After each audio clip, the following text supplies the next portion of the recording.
Na ir paskutinė dalis apie duomenų analizavimą. Tai pradėkime nuo metinių duomenų. Čia matote, yra surašyta, kas ką reiškia. 0 rodo todėl, nes čia yra nulinė kategorija. Jeigu čia nustatymuose paslaugos. Tai jeigu įvesite, va čia jau atsiras. Tai jūs matote, kad elektroninės parduotuvės stulpelį, paslaugų stulpelį ir kitų paslaugų, kadangi nėra, bet mes galime jas, tarkim, įvesti, kad matytumėm, va, jos ir atsiranda.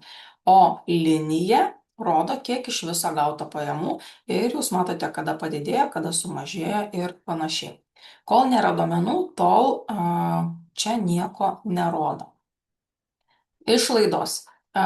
Turite pateikiamą linijinį grafiką tam, kad matyti, kiek buvo išleista pinigų kiekvieną mėnesį. Ir mes matom, kaip grafikas kyla ir leidžiasi. Toliau pelno ir maržos grafikas. Vėlgi, pelnas parodo stulpelinis grafikas, o pelno maržą parodo linijinis. Ir matote, kokie pokyčiai.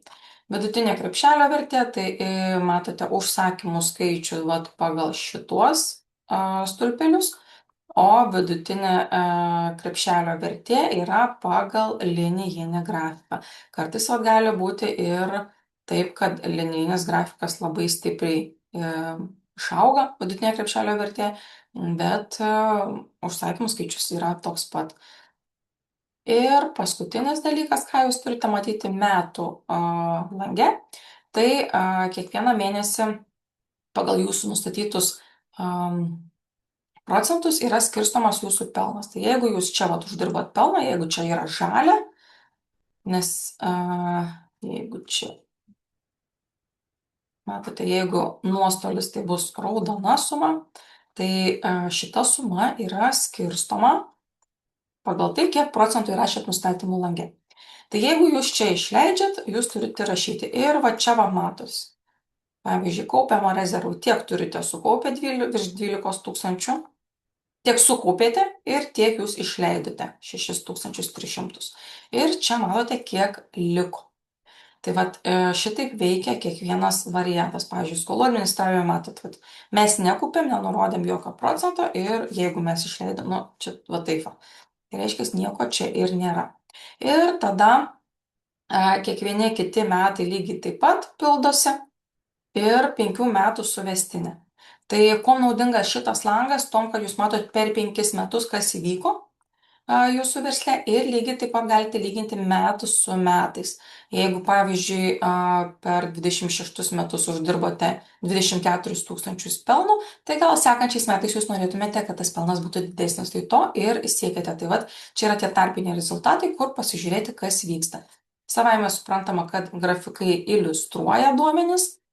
Toliau, vienas geras dalykas tai yra pajamos per sezoniškumo prizmę. Tai reiškia, kiekvienų metų yra pateikiami duomenys, kiek jūs sausis uždirbat pajamų, kiek vasarį, kovo, balandį ir taip toliau. Čia galite stebėti sezoniškumą. Tai kai čia atsiras duomenų, čia aišku šitam lange nieko rašyti jums nereikia, bet kai čia atsiras duomenų, palaukit, aš to padarysiu, kad atsirastų. Tai va čia atsiranda ir kitas stulpelis. Tai matysit čia 5 stulpelius, kai turėsit jau 5 metų duomenis. Ir išlaidų sezoniškumas lygiai taip pat kaip ir pajamos irgi rodoma grafiškai. Tai dar kartą tik tais paminėsiu, kad stulpeliniai rodo grafikai duomenis, o linijinis rodo jau visą sumą, kiek buvo patirta išlaidų per visus 5 metus. Mėnesinės sumos dar taip pat pabrėšiu, lygiai taip pat su išlaidom ir, iš esmės panašiai yra ir su pelnu ir marža. Irgi pateikiami duomenys. Čia matote raudonas reikšmes, kai marža yra teigiama. Jeigu bus raudonas nuostolis, marža bus neigiama. Tai